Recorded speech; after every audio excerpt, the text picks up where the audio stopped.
Good morning, everyone. So this is technically the week 5 kasi last week binigyan ko kayo ng time para tapusin lahat ng inyo pong summative activity. So we'll be continuing with week 5 of your module. So for this week, we'll be focusing on normal curve pa rin. So we have the normal curve and the Z-score. Balik tayo sa ating presentation.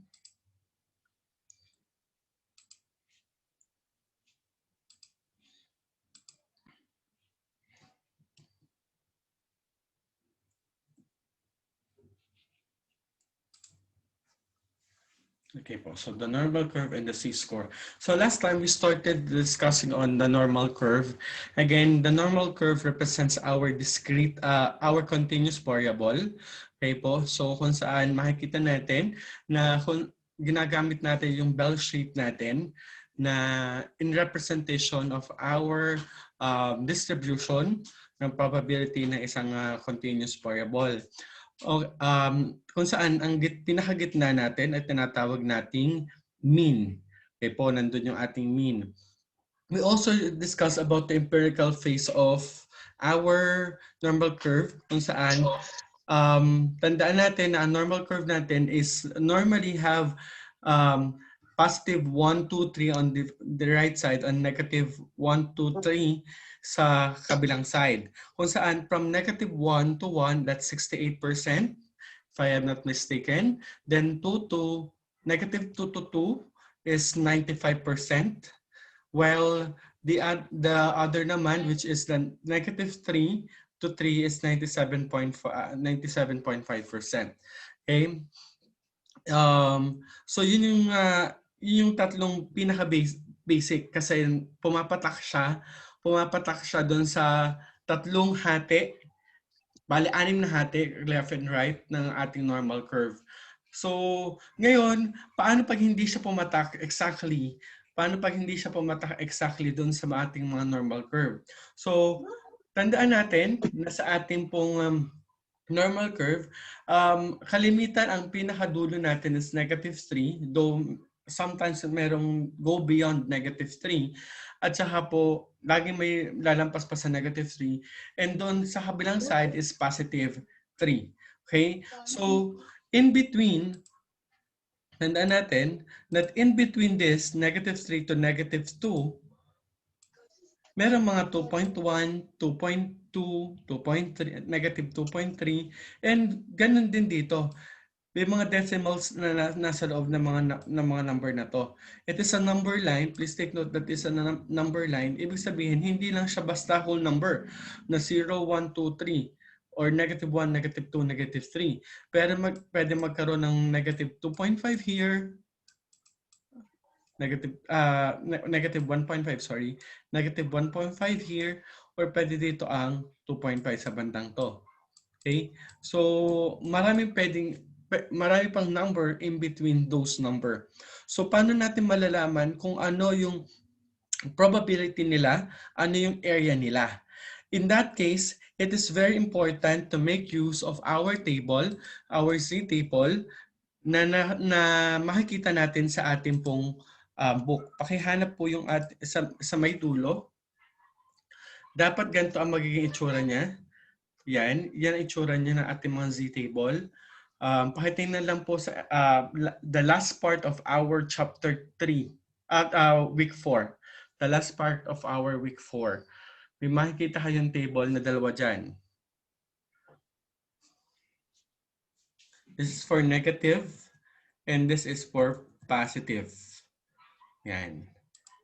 So nakakita ng page 137 daw. Page 137. Okay po. So, paano po ba ginagamit itong Z-table na ito? Okay? Bigyan natin ng idea kung paano. Let's start with the negative first.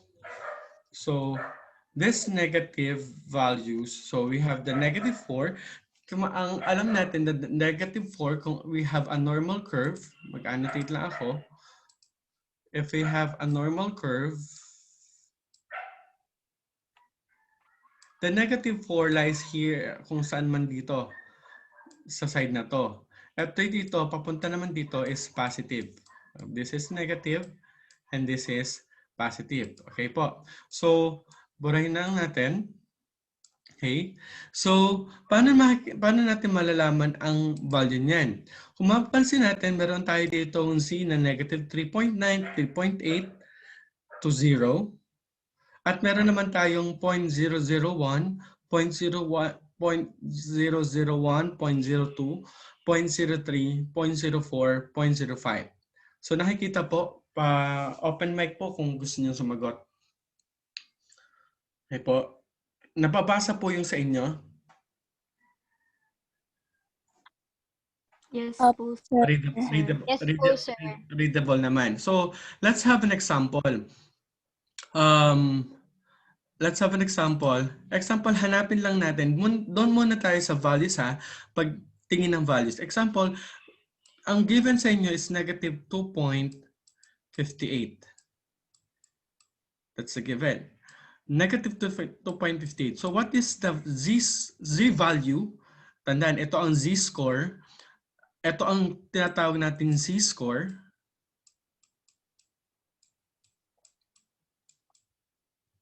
And we're looking for Z value. So, paano natin makikita ang Z value niya? So, hahanapin nyo lang po dito si 2.50 o 2.5. So, si 2.5 ay ito. Habang hahanapin nyo naman sa line na ito ng 2.5, hahanapin nyo naman si 0.08 kasi it's 258. So, may 2.5 na tayo. Ang hahanapin mo ngayon ay 2.08. So, ito yon. So, ang value niya ay 00494.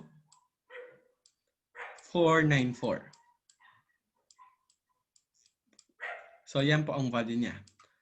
Gets po? Time's up kung naiintindihan. Hanapin po si 2.5. Hanapin po si 0.8. Then that's the value of negative 2.58. Okay, let's have another one. Can you please look for 0.42? Negative 0.42. Negative 0.42.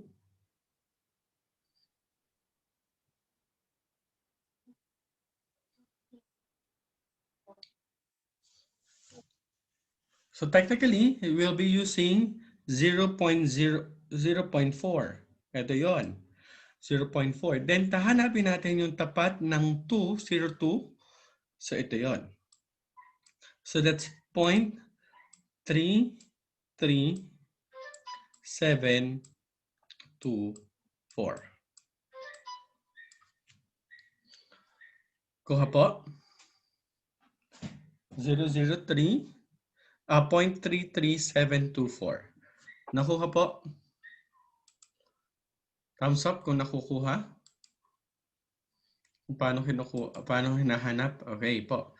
Last one. Can you please look for negative 1.98? Negative 1.98.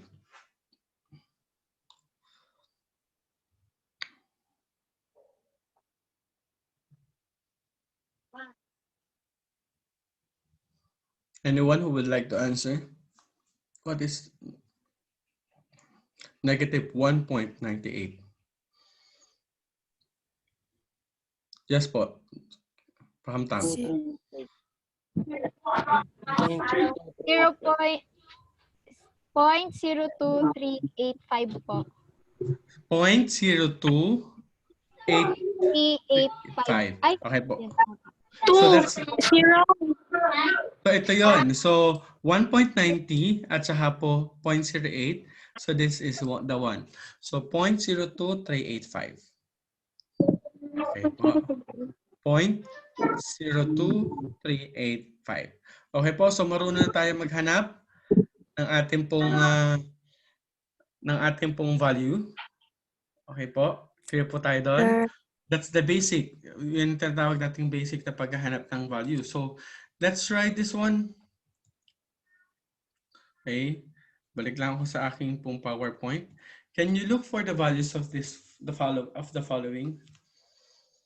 Yan. 1.28, negative 2.27, 1.00, 0.56, at 0.98.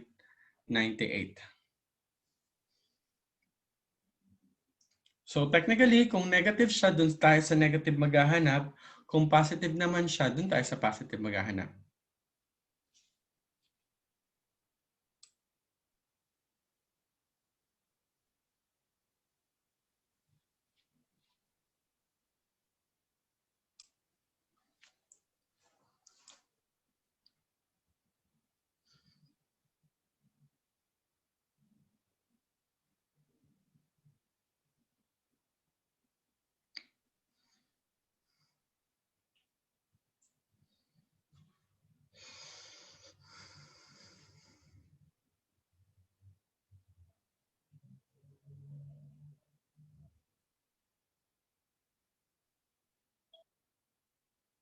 (1.28), negative 2.27, 1.00, 0.56, and 0.98.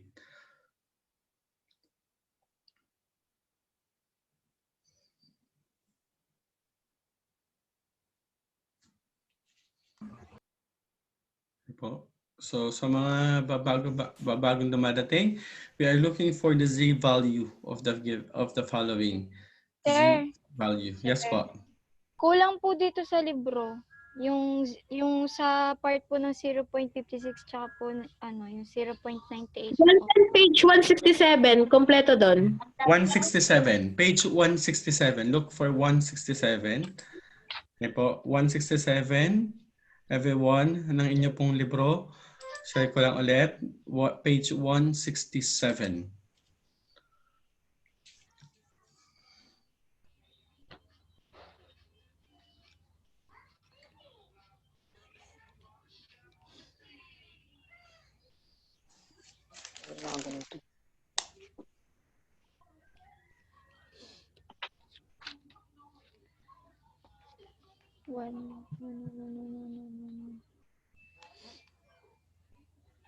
Eight pala. 3, 4, 1, 3, 4. 1.28.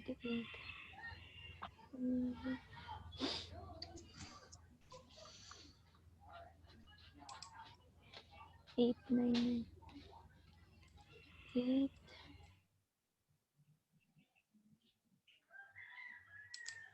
Okay po. Para lang po dun sa iba ha. Para sa mga bagong dating.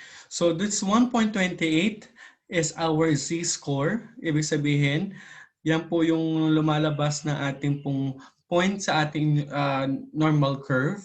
At hinahanap natin ang Z value niya. Paano malalaman? Meron tayong table sa page 167 kung saan hahanapin mo lang yung 1.28. Let's start para dun sa mga bagong dumating.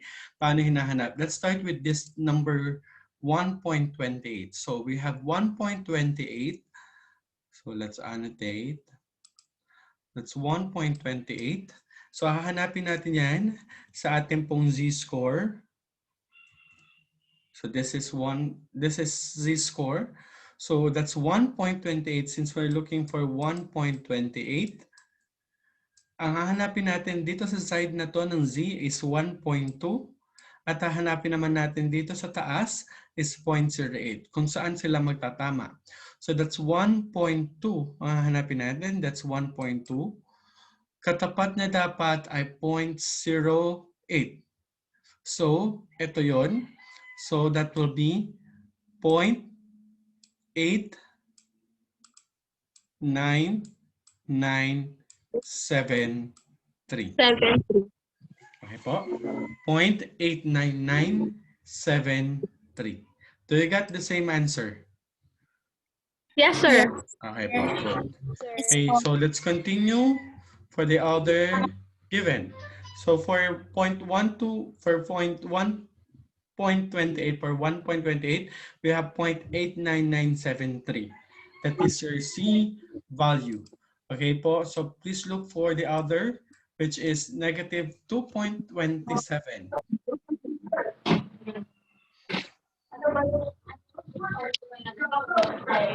Negative 2.27.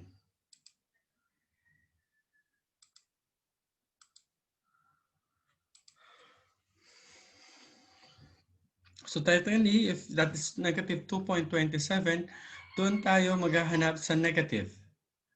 Diba? Negative 2.27. Punta tayo sa negative. Negative 2.27, negative 2.27. So ang hanapin natin ay negative 2.2. Negative 2.2. So hanapin natin. So ito si negative 2.2. Katapat ni 7. So ito yon. So your answer should be 0.1160. Tama? 0.0.01160. Yes.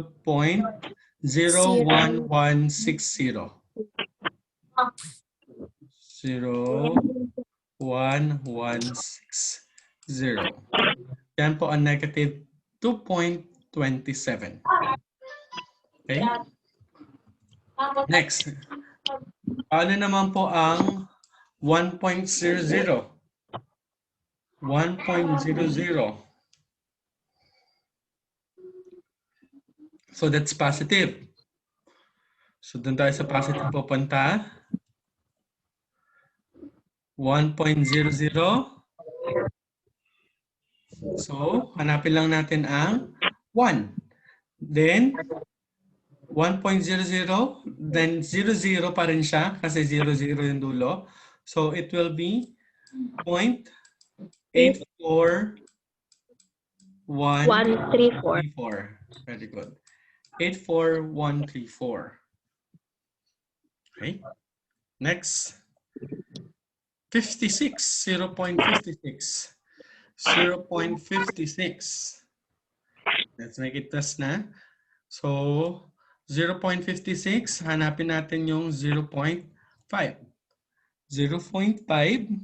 This is 0.5. Hanapin natin yung 6. So that is 0.71226. Correct. 0.71226. Okay.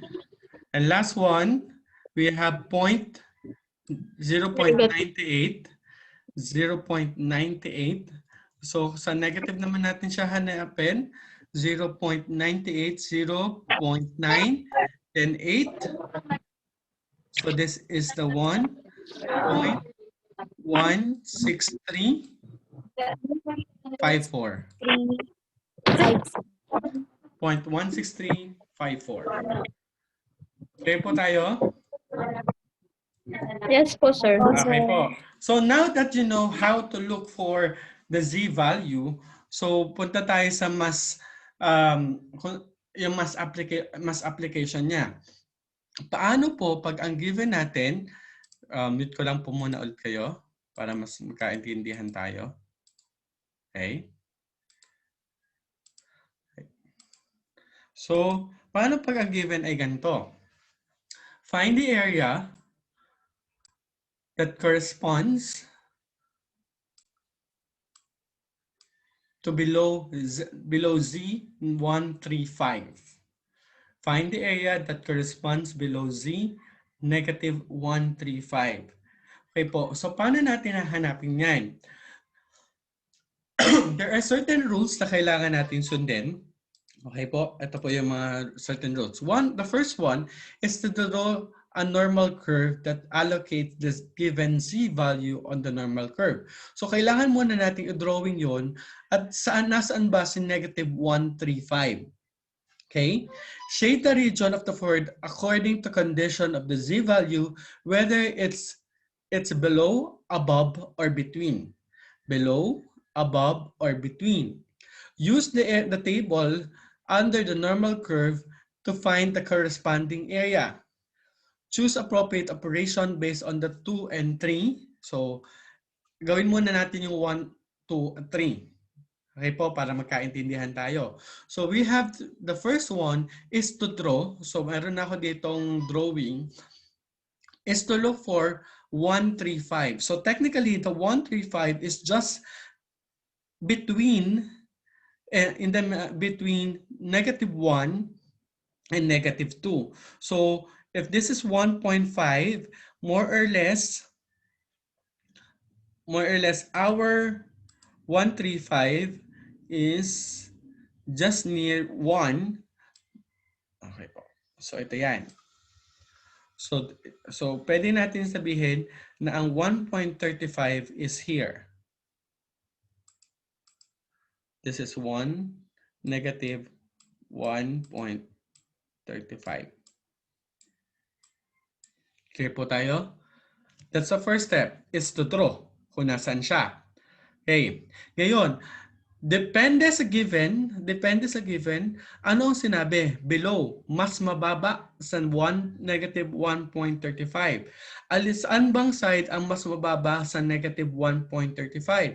So technically, ang mas mababa sa negative 1.35 ay yung 2, negative 3. Tandaan natin sa ating pong negative side, kapag mas mababa ang number, mas malaki ang number, mas mababa ang value nun.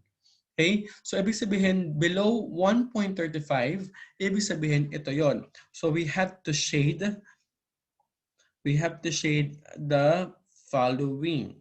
So, shade natin. Baguhin ko lang yung kulay para mas makita nyo. So, ito siya. Okay?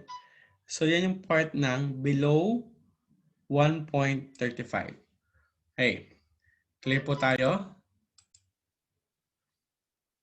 Okay. Ngayon, ano yung sunod na gagawin daw? Balikan natin yung sunod na gagawin. Ang sabi, when the Z value is at the left or any term, just write the value we obtain in the step 3. When the Z value is on the right, the relative term, subtract it to 1. But when the shade is between, ibig sabihin the largest minus the smallest. Paano po yun? So ano bang condition na meron tayo? Nasa left ba or nasa right? So technically, nasa left siya. Okay? So that is condition number 1. Yung shaded part ay nasa left. Tama ba? Left. Kaliwa. So, ito ang shaded part. Ibig sabihin, ang kailangan mo lang daw ay i-copy ang Z value nito. So, pupunta tayo ngayon sa negative 1.35. So, Z value will equal to, the area will be equal to, punta tayo sa negative 1.35. Negative 1.35. So, that is 0.08851. 0.8851. 0.8851. So, ibig sabihin, ang area nito ay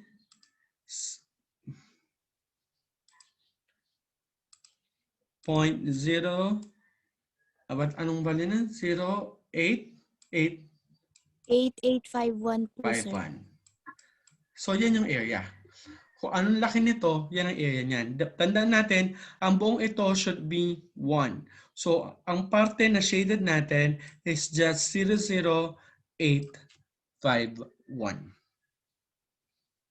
Okay po? 00851. Let's have another one. Okay? Para mas maintindihan natin. Clear natin to. Clear all drawings. Let's have another one.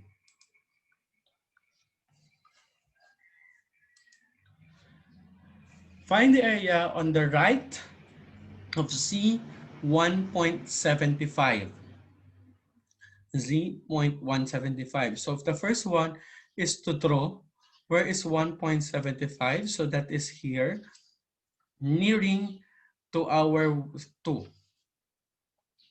That's 1.75. Then, the right, ibig sabihin, ito yan. So, ang right naman natin ay ito siya. Okay? Opo. So, kanina nasa kaliwa, ngayon naman, sa kanan na pinag-uusapan natin.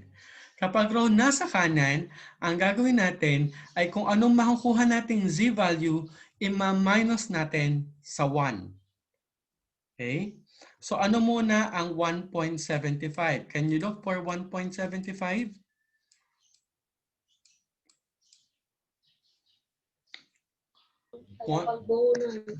Nine Ano, point 0.95994. 5994. ulit tayo. 0.99 0.9995, Hindi po, 95. Po. sorry. Oh, erase natin. 95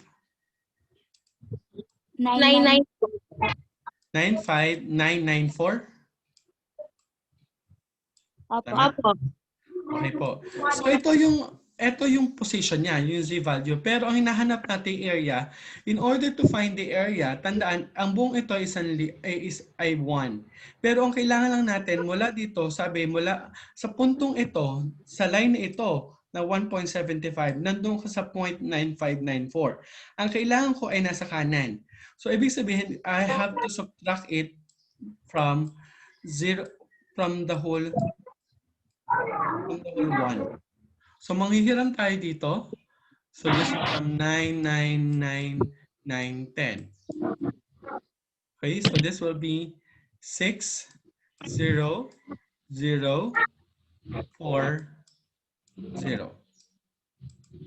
So the area is 0.04006. The area of this one is 0.04006. So, again, kanina, nung nasa kaliwa, kinapya lang natin. Nung nasa kanan naman, i-minus natin sa 1. So, pag nasa kaliwa, copy. Kapag nasa kanan, i-minus natin sa 1. Po. Paano naman po kapag nasa gitna? Po. So, paki-mute muna. Okay. Paano naman po pag nasa ano? Napasobra ako. Lang ha. Yan. The given is area is between negative 1.30 and z equals 2. So, dalawa. So, asan yun? So, if we are to draw, this is negative 1.30. So, more or less, it is here. That's 1.30. And we have 2. Okay. So, so ibig sabihin, ang kailangan niya is 1.30. So, natin. It's negative 1.30. At saka po sa 2. So, ibig sabihin, itong area na to. Nasa gitna nila. Okay. So, paano natin alamin ang area na to kung gaano to kalaki? Yung area na yan ay kailangan muna nating hanapin ang value ni z-value ni 1.30. Z-value ni negative 1.30. Ano po si negative 1.30? Can you please look for negative 1.30? 0.09680 po. 0. 0.0960. 680. 0. And paano naman si 2? 2 means 2.00.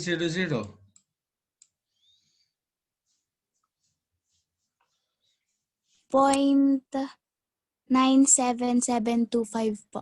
9.725. 725. Okay po. So, nakuha natin yung value ng 2 at negative 1.30. Kapag ang sabi naman, kapag in between naman na hinahanap natin, ima-minus natin yung maliit sa malaki. Okay? ima-minus natin yung maliit sa malaki. So, ang malaki natin is 0.97725, 0.97725 minus 0.09680. 680. So, kapag minus natin yan, that's 5 minus 0 is still 5. 7 minus cannot be, so borrow. So, borrow tayo. This will be 12. 12 minus 8 is 4. 6 minus 6 is 0. 7 minus 9 cannot be, so borrow tayo. This will be 8. And this will be 17. 17 minus 9 is 8. And bring down 8. So, the area of the shaded part is 0.88045. 0.88045.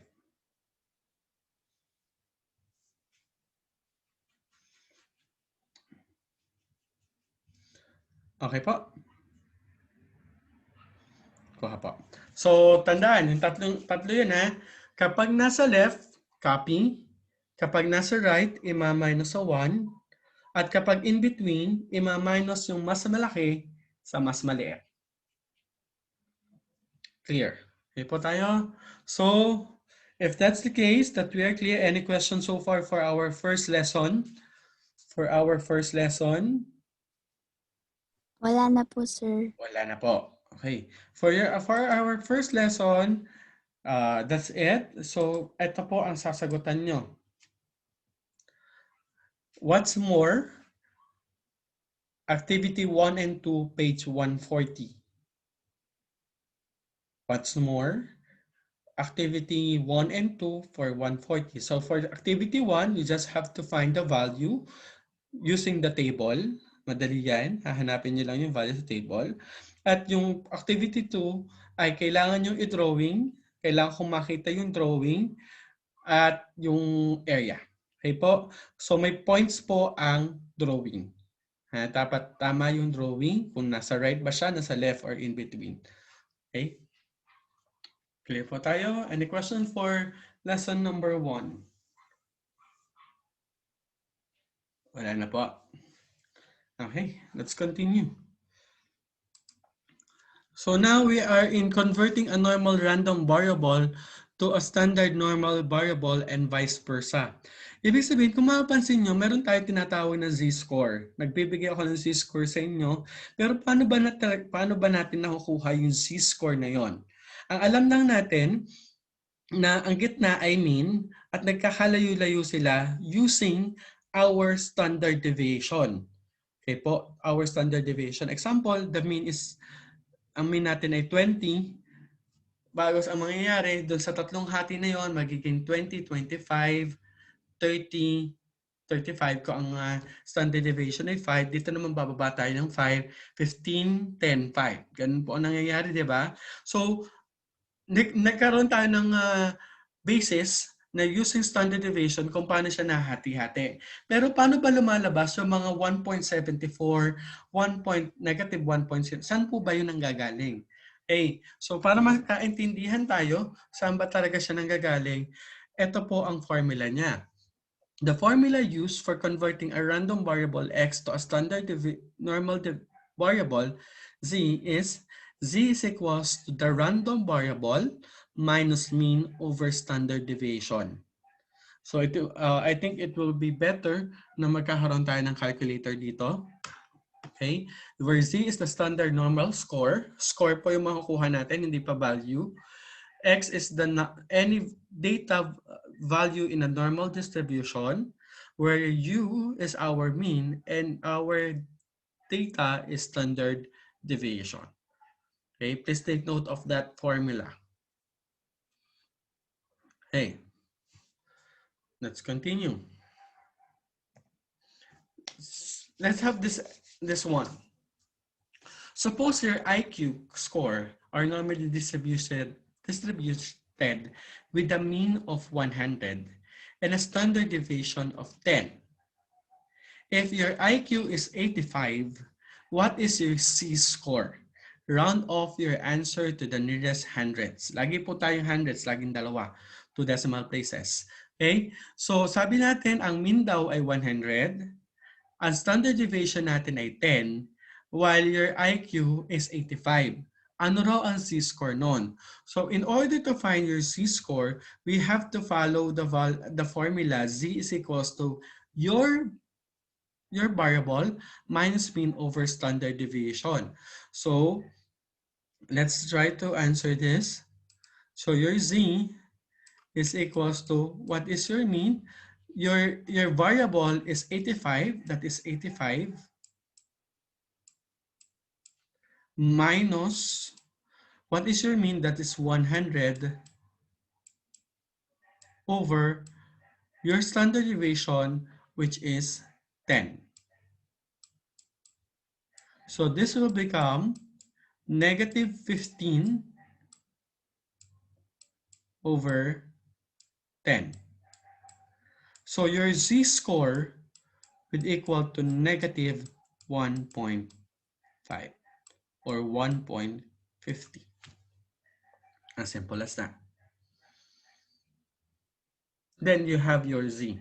Pwede mo siyang i-plot. Okay? Kumbaga, kung we have a normal curve, sabi nga natin, kung normal curve raw tayo, ang gitna raw natin ay 100. Diba? Ito ay 1, 2, 3. Ito ay, it goes beyond 10. So this is 90, 80, then 70. Then this is 110. This is 120. Diba lagi naman ganyan? 130. So, ibig sabihin, yung 85 ay nasa negative 1.5. So, ibig sabihin, nandito sa gitna nito, this is your 85. Alam mo naman, dito ang 85. Pero, anong Z-score niyan? Ang Z-score niyan is negative 1.50.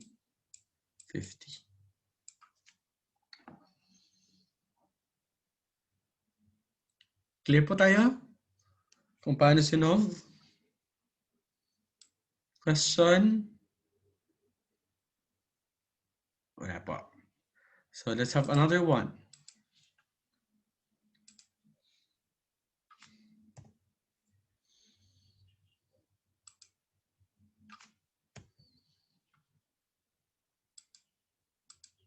Yan.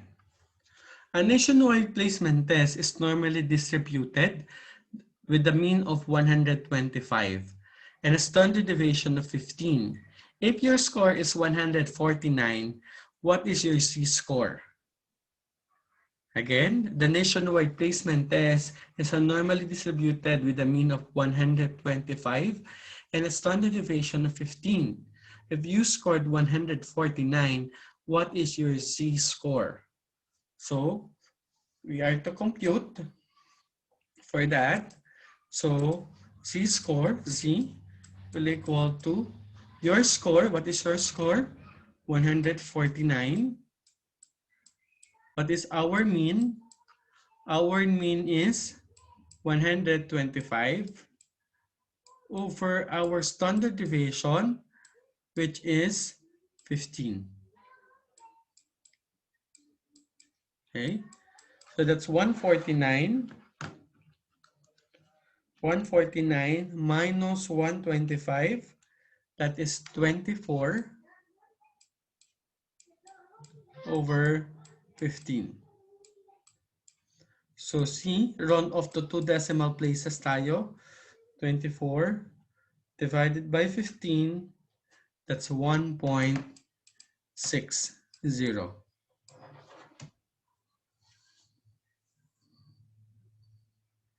1.60. Okay, clear po tayo. Ganun lang po kadali. Okay, question?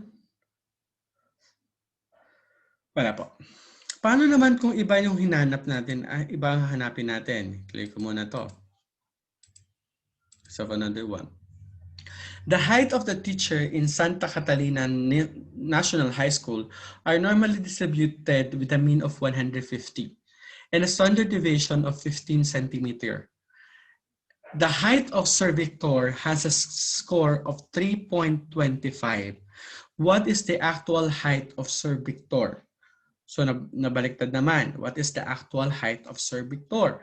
So, ibig sabihin, ang nawawala natin dyan ay anong variable dito? Yung z, yung x, yung u, o yung theta?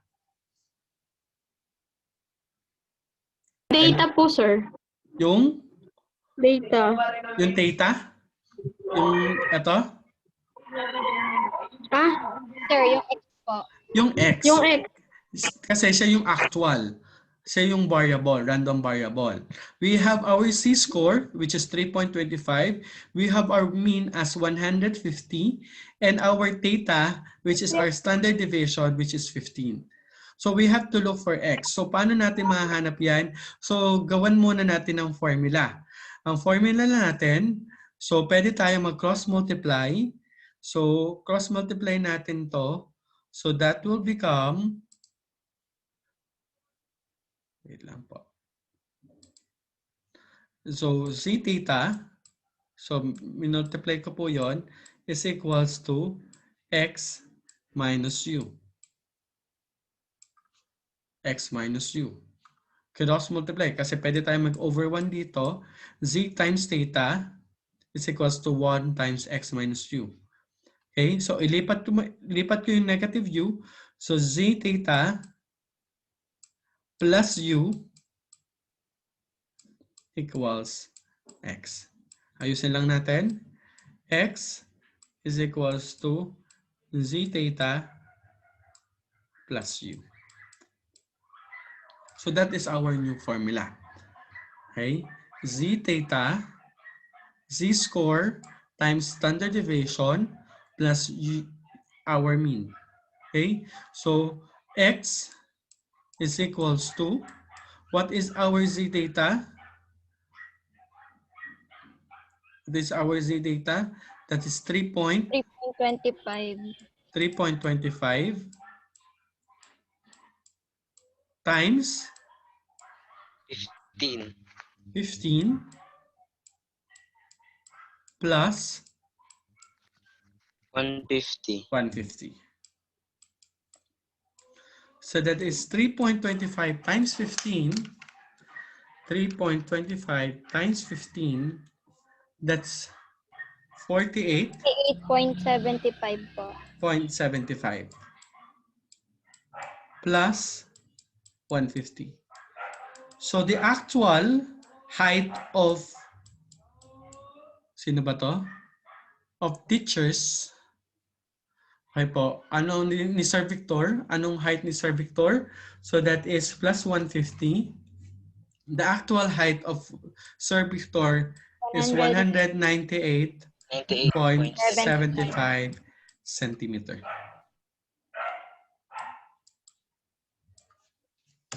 Okay? You have to learn how to derive formulas. Huh?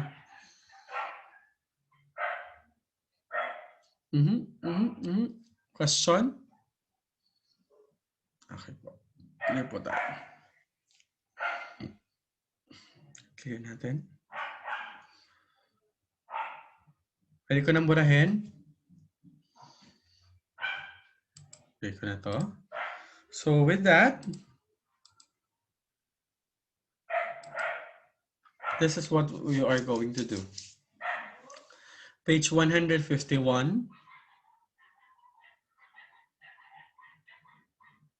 Independent activity.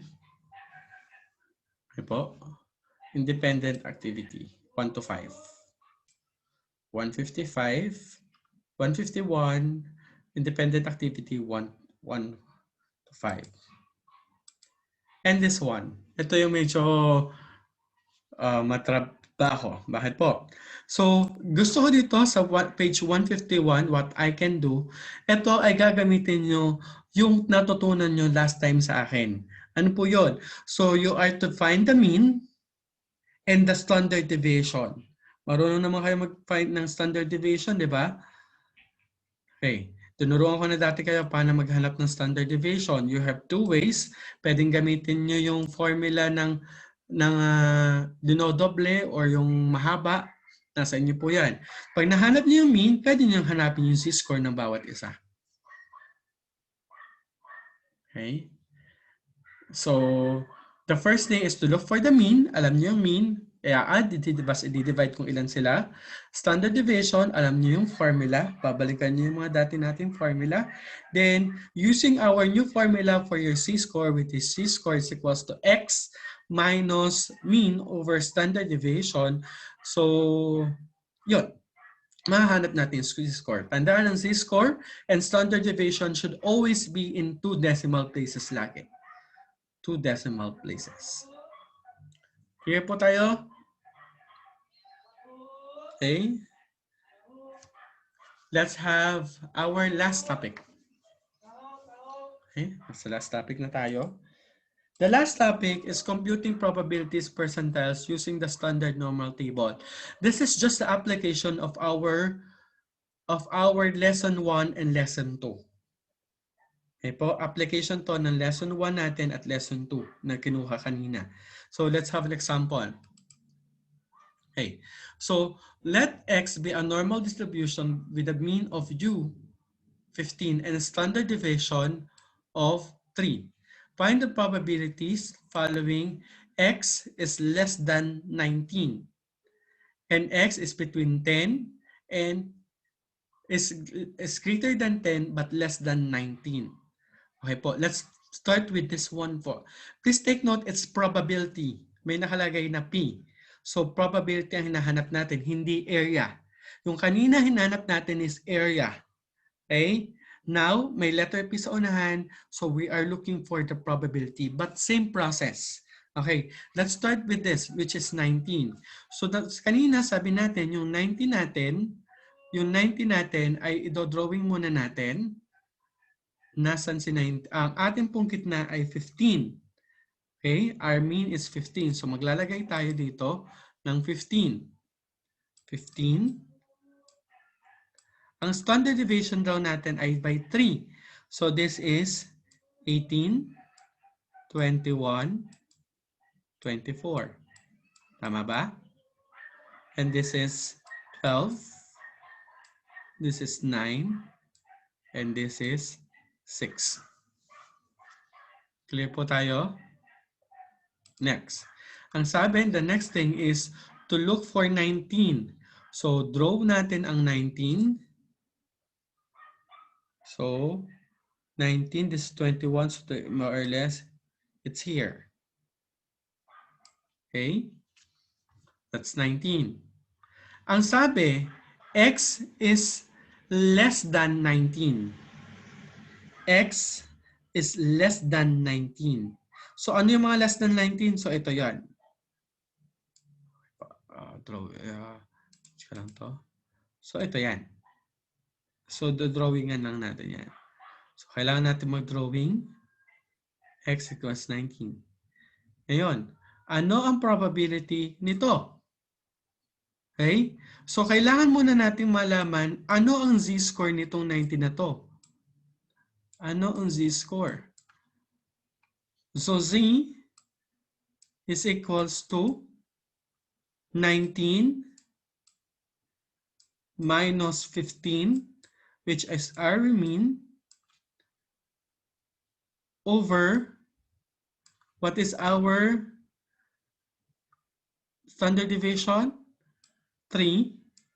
So this is 4 over 3,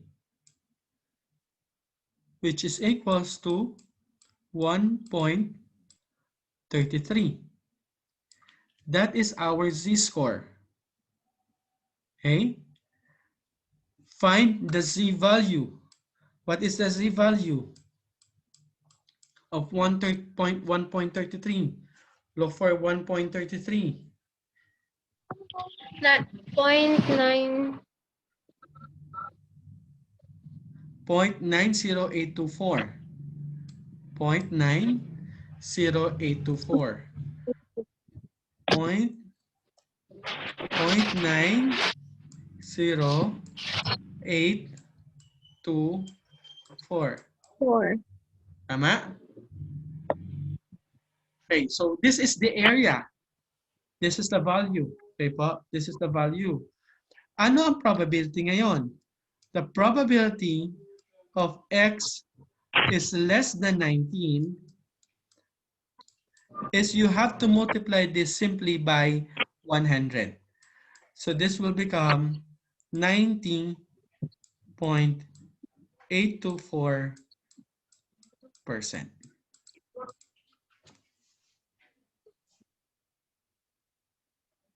Multiply mo lang sa 100. Well po, di ba? Application siya ng first lesson at saka po ng second lesson. Kuha po. 90.825. Okay po. Let's try this one naman. The other one. Sabi ay between is greater than 10 but less than 19. So drawing ulit muna tayo. Drawing muna ulit tayo. So we have the gitna as 15. This is 15. 18. 21. 24. This is 12. This is 9. This is 6. Okay? Drawing tayo ngayon. It is 10. Hanapin natin nasan si 10. Drawing lang natin si 10. Or less than dito si 10. This is 10. And this is 19. This is 19. Then, then the next one is to find the area in between 9 and 19. So kapag dinawin natin to, ito po ang may kulay. Okay? So the first step is to look for the z-score of 10 and the z-score of 19. So let's start first with 10. Z is equals to 10 minus, what is our mean? 15 over 3. 3. So that is negative 3, negative 5 over 3. So z-score of 10 is negative 1.67. 67. That's 1.67. Okay? Let's try naman si 19. Nakuha na natin si 19 kanina. Ito na nga yun, which is z is equals to 19 minus 15 over 3, which is, lumabas nga sa atin ay 1.33. Okay? So, hahanapin natin ang value ng 1.67 at saka po 1.33, which 1.33 ay meron na tayo, which is 0.90824. Ang hahanapin na lang natin ay negative 1.67. Ano ang value ng 1.67? 0.95254 po. Negative yun ha, negative. It should be negative. 0.04746 po. 0, 4, 47. 7, 0, 4, 7, 4, 0, 4746 po. 4, 6. Okay po, huwag malilito ha. Napakalaking bagay yung negative ha. So that's 0.04746. So sabi natin, if in between, kailangan nating i-minus ang malaki, ang maliit sa malaki. So i-minus natin yan. Minus 0.04746.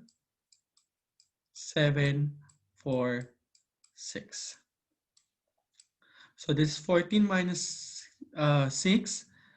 Can it be? So that will be 8. So 1 minus 4 can it be? So borrow ulit tayo. This will be 7. This will be 11. This will be 7. Then 7 minus 7, that will be 0. 0 minus 4 cannot be, so this will become 10, and this will become 8. So 10 minus 4, that will be 6. Then 8, bring down.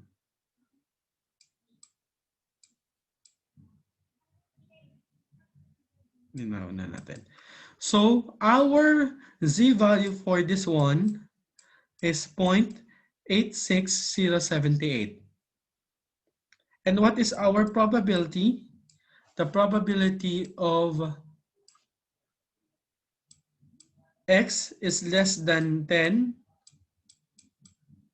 but greater than 10 but less than 19. It will be 86.078%.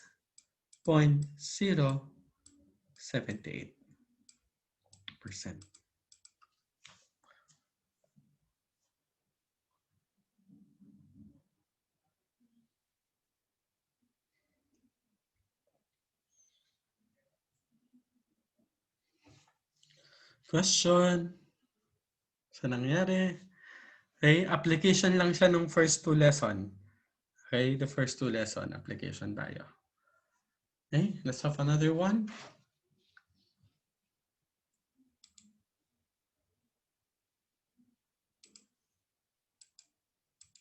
Let's try this one.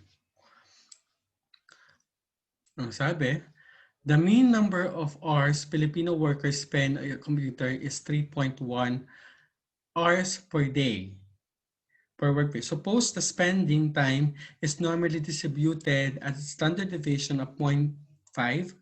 Find the percentage of worker who spend less than 3.5 hours on the computer, assuming that the variable is normally distributed. So, drawing muna natin ang normal curve natin. The normal curve, here is our normal curve. So this is 3.1. Yung gitna. It is distributed with a standard deviation of 0.05. So this is 3.6, 4.1, 4.6. Kuha po kung paano ginagawa. Gawa ng 0.5. Ito naman babawasan natin. So this will be 2.6, 2.1, at 1.6.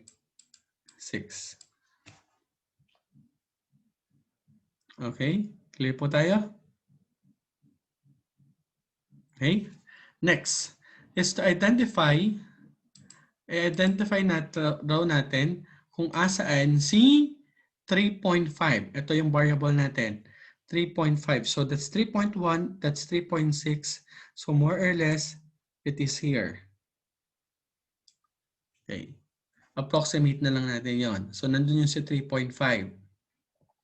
But ang sabi natin is less than 3.5. So ibig sabihin, if that is less than 3.5, we are looking for this one. Less than. Nasa bababa raw. So lahat ng nasa baba ng 3.5. Yan. Ito yung drawing niya. May points ang drawing ha. Malaking points yung drawing. Okay? Clear po tayo? Okay. So hanapin lang natin ang z-score muna ng 3.5. What is the z-score of 3.5? So the z-score is equal to 3.5 minus, what is our mean? 3.1 over 0.05. So that is 0.4 over 0.5. 0.4 over 0.5. 0.4 divided by 0.5. It's 0.8 or 80. 0.8. So that is our z-score. And what is our z value for 0.8? 0.78814. 8814. 0.78814. Please take note that this now ito ay nasa left. Ang usapan natin sa left, kapag nasa left yung shaded, kokopyahin lang. So, ibig sabihin, our probability of x is less than 3.5. Mas mababa raw eh. Oh, sorry. X, mali yung drawing ko. Yung pagkakasulat ko. Wait lang. Erase ko lang to. Less than pala. Okay. X is less than 3.5 is 78.814%.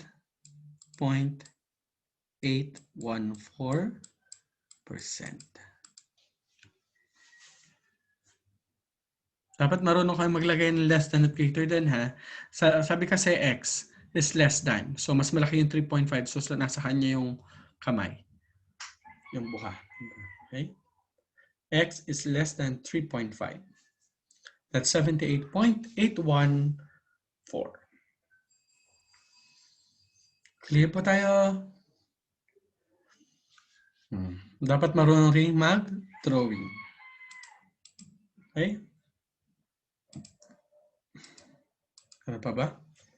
Oh, this one. This one is different naman. Mauban Automobile Associated, the representative, okay. Wait lang. The Mauban Automobile Association reports that the average time it takes to respond to emergency call is 35 minutes. Assume that the variable is approximately normal and the standard deviation is 5.5. If 200 calls are randomly selected, approximate how many were responded in less than 25 minutes.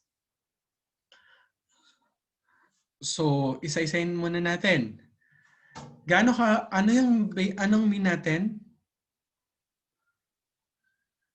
Anyone? Anong mean natin? Our mean is 35. Okay? That's 35. That's average time. Sabi average time daw eh. Assume that approximate the deviation is 5.5. So that's 35.5 plus 5.5. So that's 35 plus 5.5. So this is 40.5 plus 5.5. That's 46 plus 5.5. That's 51.5.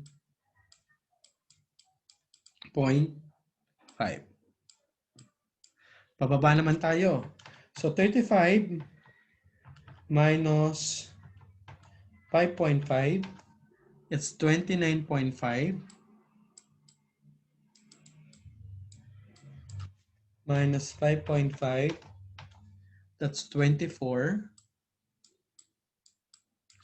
minus 5.5, 18.5.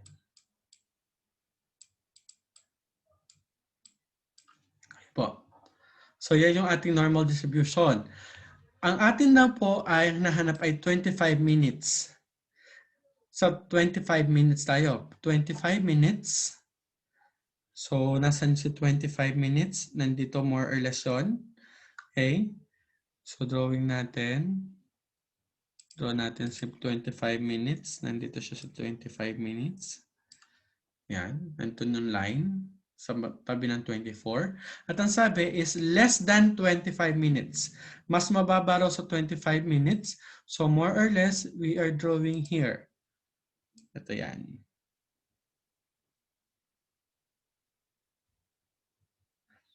So ano muna yung probability? Kailangan ba natin yung 200 calls? Later pa natin yung kailangan. Okay? Doon muna tayo sa probability. So ito yung drawing natin. So that's 25. So we have to look for our C-score. So that's 25 minus 35 over 5.5.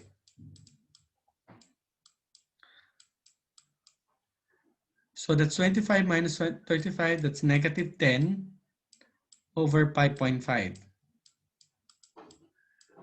So our C-score is Negative 1.82. 5.5 is 1.82. Negative 1.82. At ano ang z-value ng 1.82? 0.03438 po. 0.03438. 3438. Okay po. 0.03438. Clear po tayo dyan. So the probability of having x is less than 25 minutes ay 3.438%.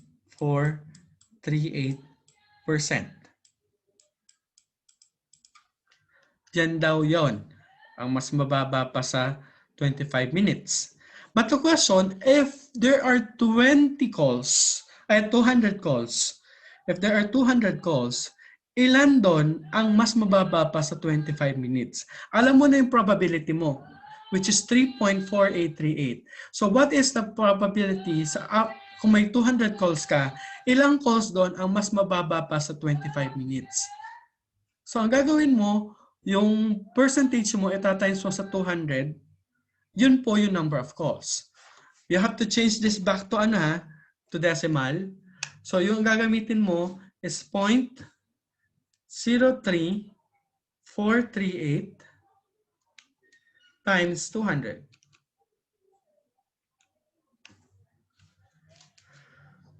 Ang lumabas sa atin ay 6.876. Nakuha niyo po? Ito yung itatimes natin sa 200. Yung decimal place, naka-decimal pa siya. Kasi ito percentage to eh. So 6.86. Wala naman tawag na 6.86. So this is randomly as 7 calls. Ibig sabihin, out of 200 calls, 7 doon ay nakaka-respond sila ng less than 25 minutes. Okay? The normal na response nila ay 35. Pero kung may 200 calls, sigurado, more or less, 7 calls doon, wala pang 25 minutes nakapunta na sila. Clear? Kung ano nangyari?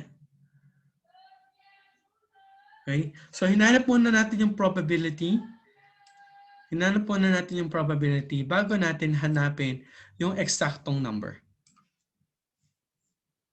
using the probability. Clear? Okay po. With that, this is ito po ang sasagutan niyo po. Ito na yan. What's more? Page 163. Independent practice at saka independent assessment. Page 163. What's more? Independent practice and independent assessment. Kailangan ko po dyan ng drawings ha. Kailangan ko po ng drawing. Complete solution. Complete solution. Okay? And that's it.